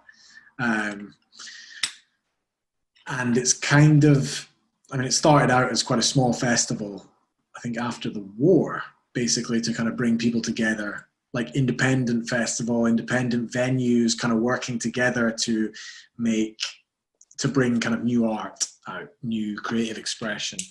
And now, like some of the bigger acts it's very, very corporate, like very corporate. So you can go and see a big comedian like sponsored by Pepsi, and it's like you're thinking like, okay, like I understand that, yeah, they're getting a lot of ticket sales and they're getting a lot, but they're fundamentally like these like faceless kind of corporations that are taking over a lot of the center of the city, putting on very, very big kind of comedic acts, which sell out and they make fucking millions off of it. Sponsored by, like whatever, like telecommunications companies, like fast food and stuff. And you think like, this wasn't, and it kind of just swamps the rest of it. Like, so if you're kind of up and coming or you're trying to do something for yourself, like I think you're kind of up against it a bit in terms of like getting through that noise. Like if you're a stand-up comedian, no matter how funny you are, like unless you got a lot of money behind you, you can't pay for the same advertising, you can't pay for the same pitches, you can't pay for the same venues, and you're just kind of already at a disadvantage, which I don't think the festival was started out as an idea to do that. So from that aspect, I'd say it can be quite disillusioning, I think, for like a kind of new artist, regardless of their form of art, like musician or comedian or actor. But it is the biggest arts festival in the world, so, it's an experience. And I'm glad to have done it at the end of the day. Would you do it again? No. No. If I did it again, I would do it. I could do it, but not associated with the brand Fringe, if that makes sense. So Fringe Festival is kind of a brand now. It's like a corporation, people work for it. I'd happily do it, like do a similar thing, but not associate it with that. Because I don't know where my ticket money's going. Like I got very little of it back, which is fine. Like I wasn't expecting to kind of make, not from any kind of personal level, but I want to know that it's not, like bumping some fucking advertising execs like Christmas bonus up and making the world fundamentally a terrible place. So yeah, you would never take any advertising or no, something like that? I'm pretty straight on that. Like no, unless it's like, I don't know, a friend who's trying to like if it was a friend trying to get something for their particular work, I'd be happy to endorse other people's work that I thought was worthwhile. But in terms of advertising, no, I'm not like interested at all. Now you need to be ironic, like this set by Louis Rive, sponsored by Past Blue Ribbon. Yeah, exactly. Well, like, I mean, Past Blue Ribbon, I'll leave it as a grey area. If they want to sponsor me, like, if they get in touch, we can do another podcast and I can discuss the moral dilemmas of that with you. But a lifetime supply of PBR maybe would be anything. You can help popularize in the UK. Yeah. No, it's just, there's room for it. Oh yeah. All right. Let's get to the real fun portion of this interview. COVID. Okay. Oh, can you hear me? Yeah, got ya. Okay. I love hearing that lag. Yeah, it's a wonderful thing. Okay. COVID. I can't wait. Okay, as I mentioned earlier in the podcast, we feature your latest single, Business as Usual, in my COVID Life series. Thank you for that. Very much. No, a pleasure. Thanks for having me on. Like, so, you okay, bro? Light. Yeah, no, got a bit of light. There we go. That's right. It's nighttime here. So yeah. Oh yeah, you're right. Like, what time is it where you're at? 8:20. So. It's yeah, 20 past 3. There you go. Where I'm at. Cool. Yeah. Okay. I'll ask you. What the fuck? Hold on. God. No way. Phone. But anyway, okay. I'll ask you the question that I asked everyone on my COVID Life podcast. One of my favorite questions. Sure. when did the pandemic like really hit you? Like, was there a moment when like you realized like, oh shit, this is bad? Well, I was in Spain when it happened, so we didn't really. I think the moment that it kind of came, it happened over like 2 days where they thought like suddenly the people were like, oh, maybe something might happen. We might have to close some stuff, and then like 2 days later, it was like ghost town, like proper lockdown. I think it kind of came to light. I really like the gravity of the situation was when we were put under like police law in Spain. So we were not allowed to go out after 10 o'clock in the morning. It was a very draconian lockdown. It was very heavily monitored by like an increased police presence. I was personally apprehended being outside, out with the hours. You did mention I think that was sure, yeah. That was like I think that was probably the moment when it became like, oh man, this has become slightly more legit, I think, than before. Yeah. How much was that ticket? €600, but like we're not. I've left the country, so I'm hoping it will never. Oh man. I'm hoping it won't follow me. Yeah, a pity. Dude, that reminds me. When I was in London, of course, I took the underground subway, whatever you want to call it. And one thing I didn't realize in a few of them is that they don't have stations where you have to pay to get in or out. You have to go up to the station that's in the corner. Yeah, it's trouble if you pass the red line. Sure. Yeah, I did that a couple of times. I was like, till I realized what happened. I'm like, oh shit.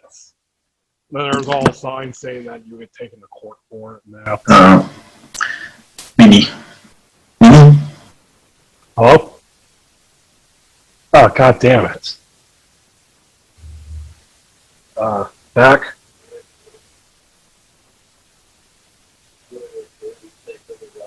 Yeah, it's... Okay. You back? Yep, we're back. Yeah, we're guessing that there might be a time limit on these things or some shit, but we're not sure.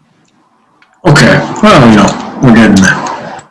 It's fine now. You can do some editing after, and I'm sure it'll all come together. Oh yeah, I'm a master of that shit now. Rock and roll. Anyway, then my shitty story. Yeah, I think I owe London some money for not paying the fares correctly. That's okay. I owe them tons. Like I never used to pay it. Like whenever I could get away with it. And that particular, I had no money when I lived there. I never paid for the underground if I could. I waited till people went through with pushchairs because the gates stay open for a little longer. If you go in behind a woman with a pushchair, you can kind of you can go in like save yourself a bunch of it. You're good. I see that in Chicago every time I visit with the CTA there. That's the way. It's mostly done by adventurous younger people. Sure, I was we were like literally jump right over it, ninja style. I wouldn't do it now, but I was maybe more adventurous and certainly younger at the time. So yeah, I was. Oh yeah, I wouldn't do either. I'm 33 and too fat for that shit now. I'm done. It's I'm in retirement for these kind of things. All right, so okay, in COVID, you're locked down. You got the fine by the cops. Yeah, one thing I wanted to ask. Okay, so here in America, we're like the big COVID hellhole now because USA #1. So for a while there, Italy was like the bad place. At least over here, it's basically just bodies piling up every day over there, and there was just a huge fear. Was there anything like that in Spain with the neighboring countries? Oh yeah. I mean, like Spain quite quickly took on certainly had the worst numbers for a long time. In fact, the situation in Italy is relatively stable compared to how it is in Spain, which is still not particularly not under control. Spain certainly had the worst rates for it. Like while we were there, it was very, very bad. And Barcelona in particular was the kind of epicenter of it all. Again, because it's very dense, like the population is extremely densely populated. And it was only taken over by the good old United Kingdom, who are now Europe's leaders for certainly for deaths. United Kingdom, #1. Yeah, like anything you guys we generally like very banally copy, and that's the tragedy of pandemic is what we're up to, is what we've come to now. Well, what was like Boris Johnson's original plan? I think he said something about like, well, let's just have it burn through the population. Sure. Yeah. Well, the whole point was it was business as usual. That was a quote rather than a song title. I mean, the idea was herd immunity, so it was like we'll just let it go, and like some people will die, but like most people won't, and the economy won't have to stop, basically.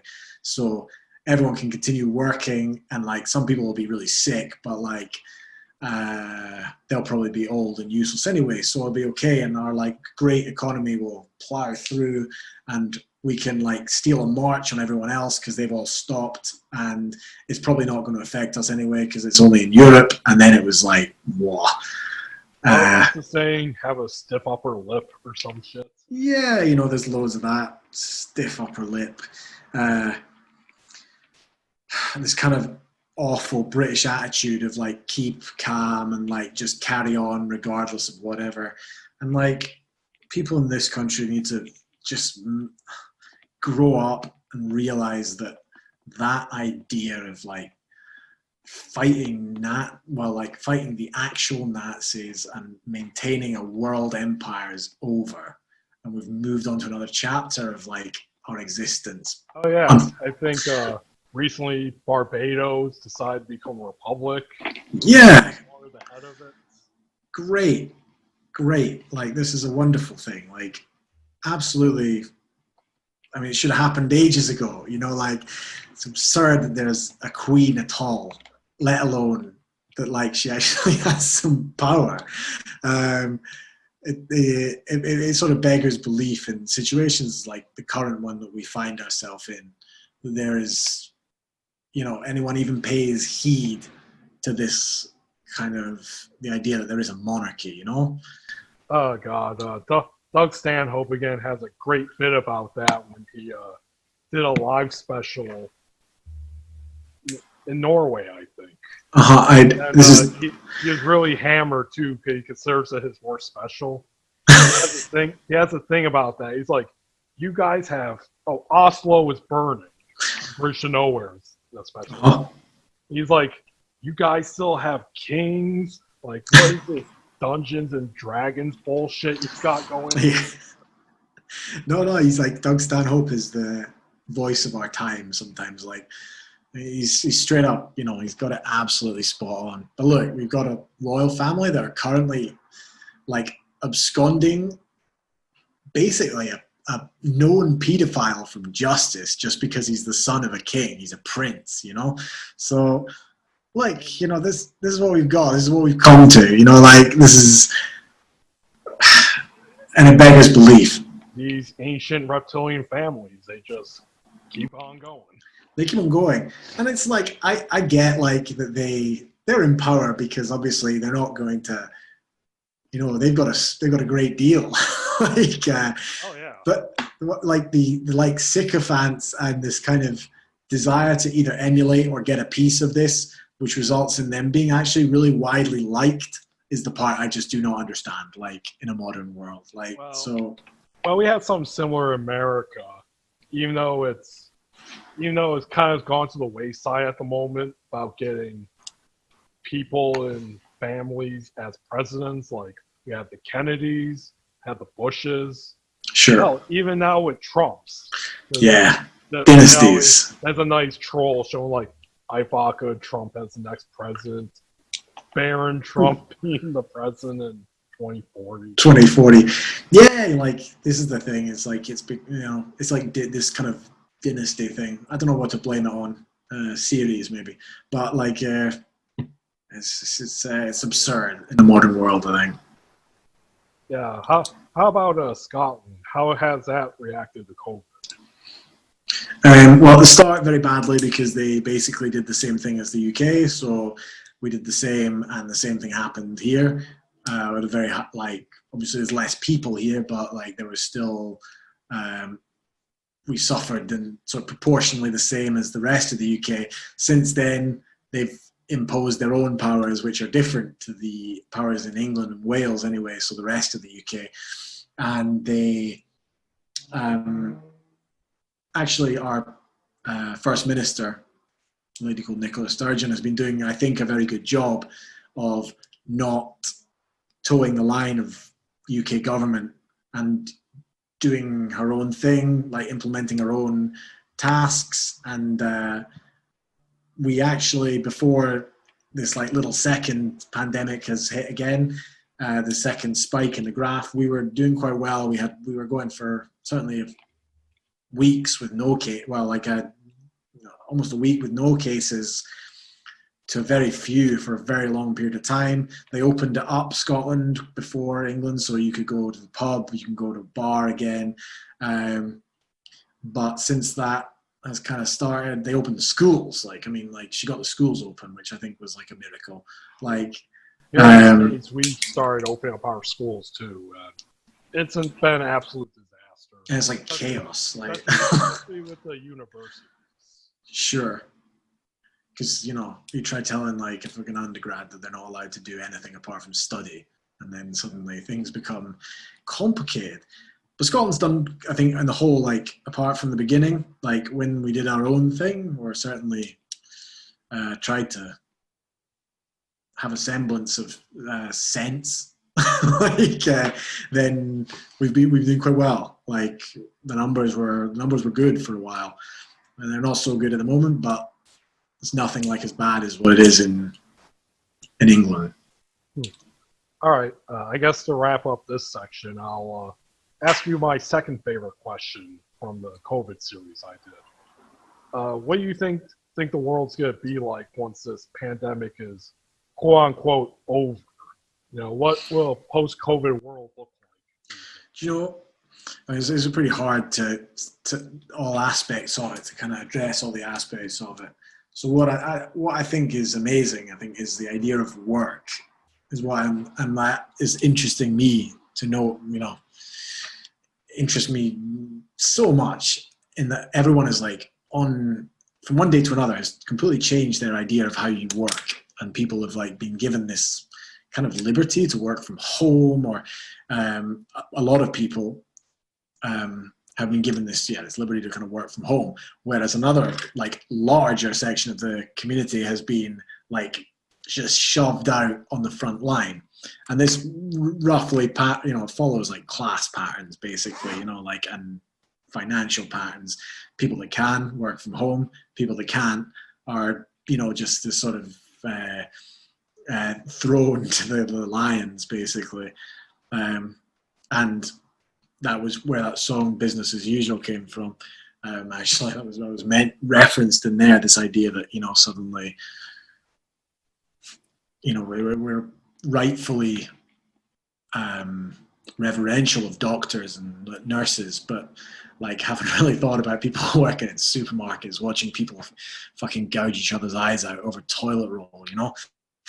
So the thing I think that will be interesting to see is whether there's a big divide, I think, between this idea of kind of skilled or corporate jobs in which kind of white collar office based work, which is doesn't exist at the moment because it's all been moved online. And I would be interested, and I personally, I've been reading quite recently this, because he died, the David Graeber book, the Bullshit Jobs book. And oh yeah, I read that too. Rest in peace, David. Yeah, it's a pity. And I think it's going to be fascinating to see how that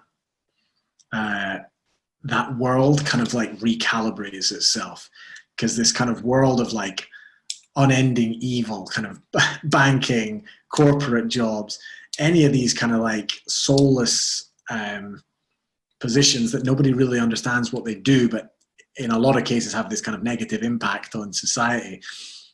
There's a good chance that they no longer need to kind of go back into their kind of bubble and perpetuate that culture any further, as they've now aptly demonstrated that they can do whatever they do from the comfort of their own home.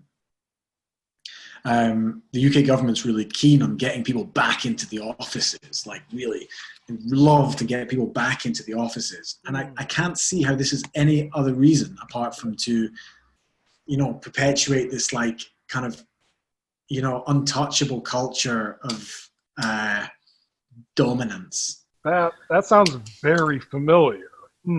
Just wanting things go back to normal, not caring about the effects. Yeah, God, exactly. I just can't put my finger on it. Where could it possibly have come from? Yeah. No, this is the thing. Like, and then they're just desperate to kind of, just get on with it. Like, don't think about any other solutions. Just like get back into it, get back rolling the ball, the money machine, get it going. Like, making it rain, all this shit, this fucking hideous jock kind of culture that's here as well. And it would be this is, as I say, well, to answer the question, it'd be very interesting to see how that particular aspect of work takes heed of the whole situation, and if any kind of meaningful change can be gained from that. All right, brother. Last thing I really would like to talk about. Man, if you can only see my notes, I'm just such a fucking control freak here. No, go ahead. How about this? Now that. Okay. You're the boss, man. So, you. Damn right I am. Call me Bruce Springsteen. But okay, you're back in Scotland. What made you move back? It was a tough year in Barcelona, especially with the restrictions. Like, people don't know exactly how strict the restrictions were in Spain, but we rapidly became the echoes of a very recent dictatorship quickly resurfaced, right. Bubbling. Yeah. You got to wonder. I mean, very quickly. How much of an influence does Franco still have in Spanish society? Enormous, absolutely enormous.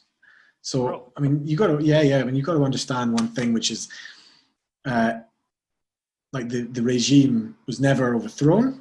It was never taken down by any kind of popular assent. In fact, what currently exists was basically a framework left by him, the transition, which is what it is. His friends, the same guys that, ran the dictatorship, were, put into positions of power by him. This was his legacy. And we're talking a generation. So, I mean, just mathematically, if you're talking about a regime that hasn't been, felled by, popular rising or popular feeling, you're talking about a majority of people who either have no problem with that, or didn't feel like they needed to make so much of a big deal of it, or in many cases benefited from it. And so we're talking a generation. So these are the kids of these guys, who are now in power. Franco's family is still around, right? Yep. They own tons of land, castles, loads of stuff. They're widely revered. They've got, they're widely thought of. They have positions of power. They have regular job. When I say regular jobs, they have high-paying corporate jobs. They're part of the paintwork, man. Huge influence. Massive. Yeah. So yeah, it's not I guess classic fascist regime, but kind of more like what we got here in America. Yeah, I think We're just like a corporate fascist regime. I think they've got a lot. Like, there's a lot in common, actually. There's a lot in common. I mean, different origins, but certainly in terms of this kind of cult of personality, for sure, there's a lot to be said. Oh yeah, we always compare Trump, to Hitler, Orange Cheeto Man, all that shit. Mm. It's probably more relatable to Franco. Yeah, no, I'd agree. For sure. I'd agree. No, it's, as I say, it's cult of personality, that kind of thing. Yeah, to make an election prediction, I do think he's going to lose in November to Biden. You think so? I don't know. Yeah, I do. Oh, mainly because of this year, 2020. It's just been so terrible. Should sink him. Okay. Yeah. I don't know what will follow after because he's probably not going to accept the results. Civil war, blah, blah, blah. But, well, there we go. But that's going to be the shitty thing, like Franco. His legacy is going to fucking last. Oh, yeah. No, for sure. Yeah, Zach and I are buckled the fuck up here at the bunker. The Elmblad Media Group bunker. We're good. You got your Pabst Blue Ribbon, you'll be all right. Yeah, we do got that. We got our power suits straight from the Fallout series and Doom series. Perfect. We're good to go. Very nice. Okay, so you moved back to Scotland from Barcelona. Sure. One thing I noticed in your posts, since obviously I'm friends with you on Facebook, I think you did mention Brexit being a reason. Also, yeah.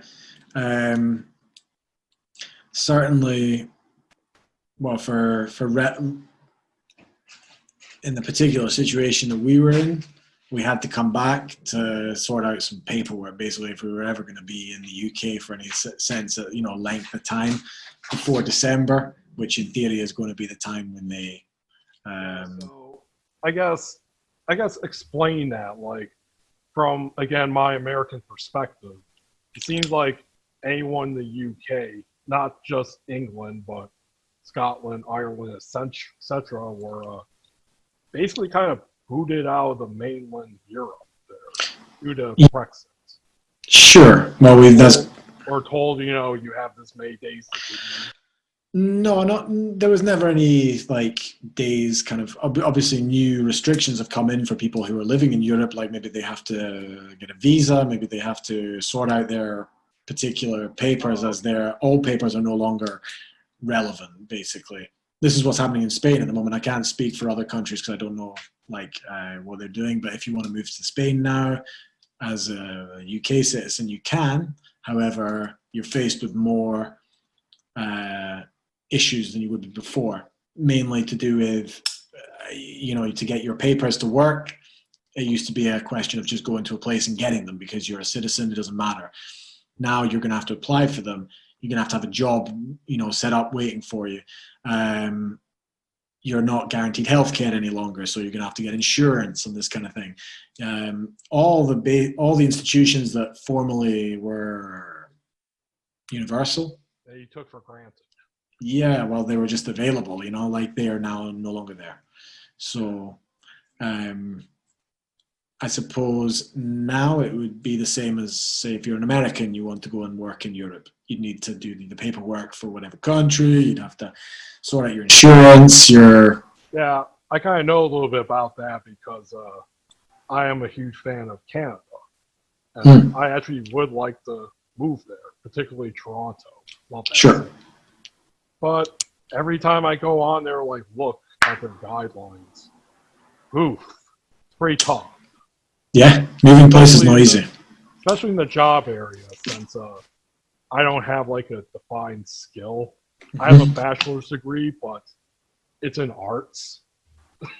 I know the pain. That's all right. And I mean, my day job is warehouse worker, and I don't think Canada really needs people that can throw shit in boxes. Sure. That's not a skill they're really looking for. No, it's so these are the challenges basically that face us now. Yeah. But we voted for it, so great, Yeah. Yeah. How about in the UK itself?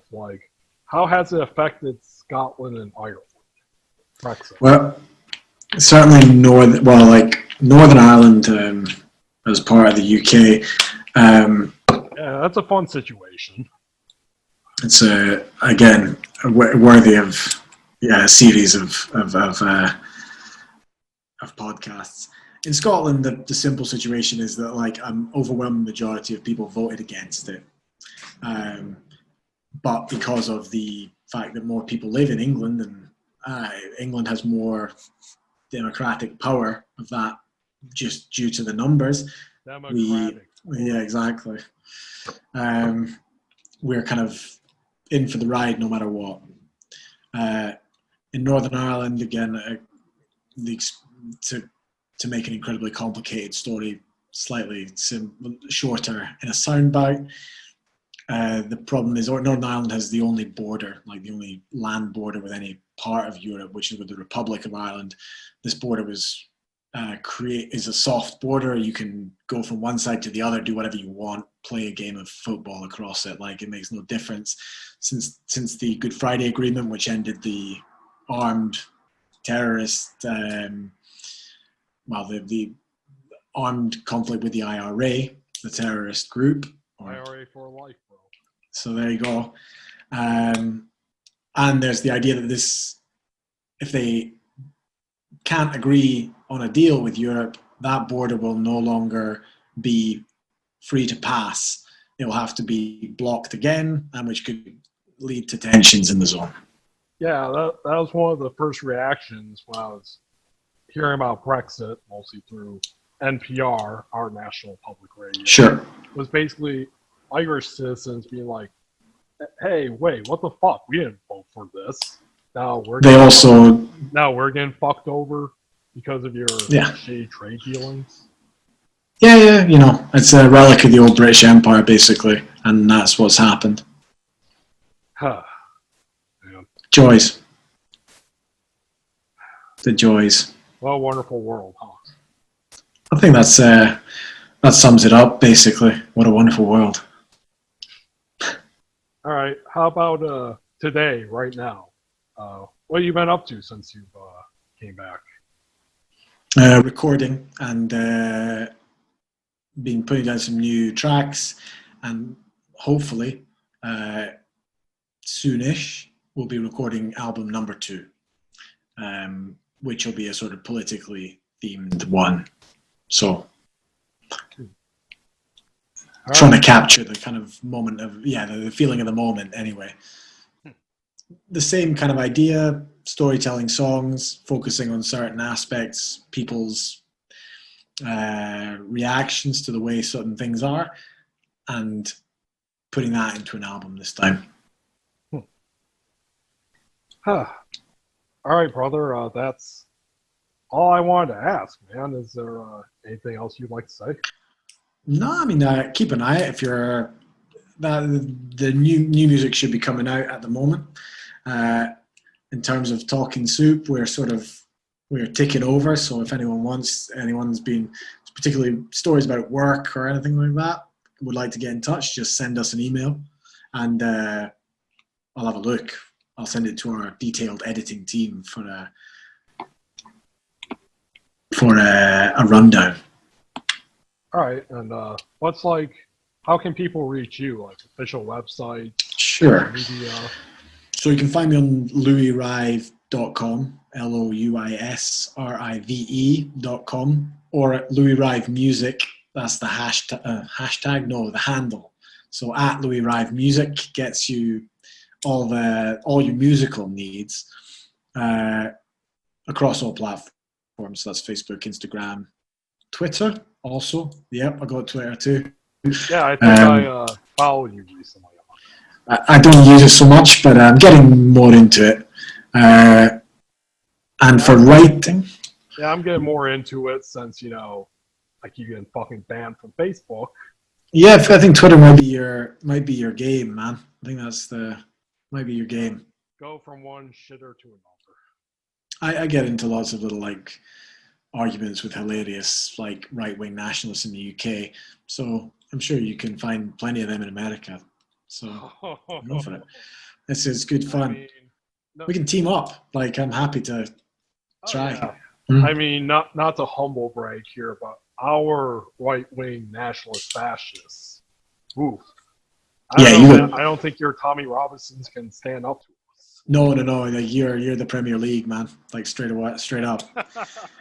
But yeah, in terms of the writing, go on talkingsoup.com. Like, we publish when we can, and if you're writing that kind of first person journalism sort of stuff, like, we love to hear from you. All right, folks, and well, that's the show. You can follow this podcast on Anchor, Spotify, Breaker, Google, YouTube, Internet Archive. You know where to follow it. Follow us on Facebook, Twitter. There we go. And you know what? Just follow me at my official website, garretschuelke.tumblr.com. Literally, you'll find everything there. Louis, thanks for being on, man. It's been a pleasure. Thanks for having me. Got it? Yeah, this is great. I've been online friends with you for some time. I really enjoy your writing, especially enjoy the music, and online presence has been good. And this is great. Thanks for being my first Zoom interview podcast. It's been an absolute pleasure, and I'm looking forward to it coming out. So until the next time. Yep, and thanks again for Zach Elmblad for hosting this one. Thank you, Zach. Again, thank you. And thank you, folks, for listening. Check out Louis' stuff. Check out my stuff. Check out Zach's stuff. And I believe we're done. Yep. Well, Garret, see you next time. Yep. See you later, brother. And here's the outro song. Take it easy.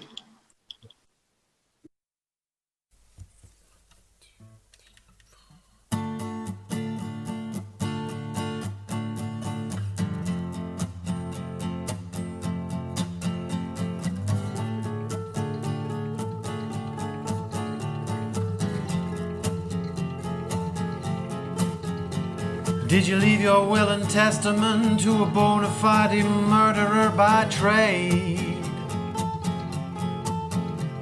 Did you piss upon the walls where the unknown generation's names displayed?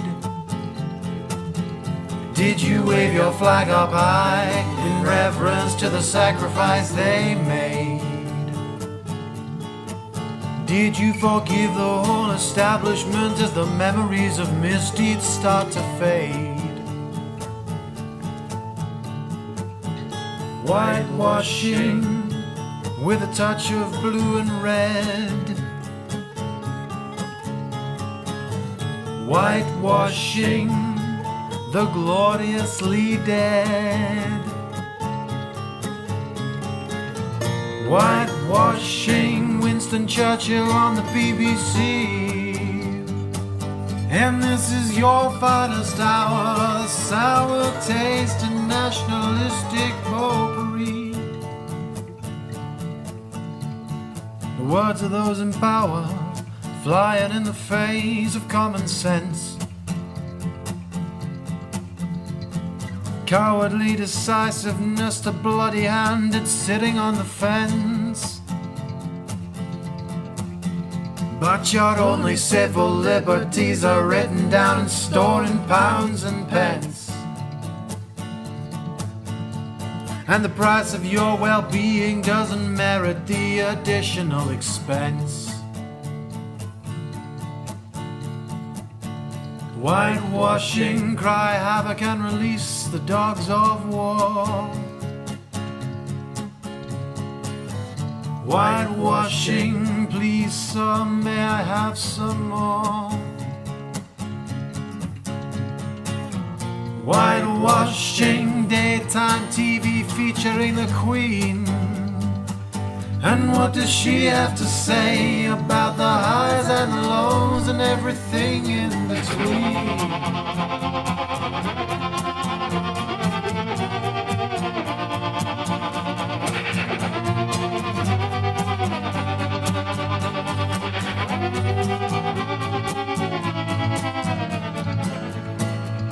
Numbers of your fallen calling notice to the mess that we are in. Sin and negligence are concepts to be taken on the chin. Begin the marching bands, the good old-fashioned Anglo-Saxon vim. No need to fight them on the beaches. No, when you've learned nothing. No, you learn nothing. History is only there to teach us, but we still learn nothing. Nothing.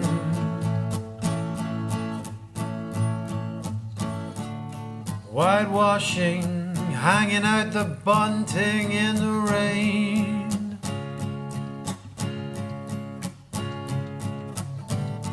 Whitewashing, going through the motions once again.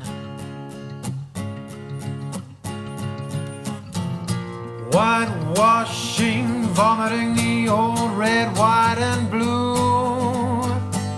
But when they talk about loss, they talk about me, they talk about